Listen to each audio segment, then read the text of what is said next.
partidu hasieratik jakigu intensu izango zala, eurek ezin itziko, da, bueno, guk atope urtenga, jakigu honek 3 puntuek importantik izango ziela guretzako, eta hori izan da garrantzitsuena, partida gazti eta aurrera atera. Oso importanti bai, pasan azteko garaipena etxetik kanpora lortu zen duena. Bai, lortu ginen garaipena, hori ez, batez zelan etorriko ginen ona partide, gutxi gara bera ikusteko, eta, bueno, nahiko ondo. Eta oin ospatzera, ez da?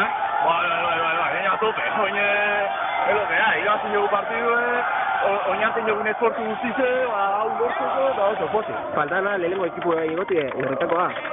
Bai, urretakoa, suerte dekien, hone partidu irabazin da bien.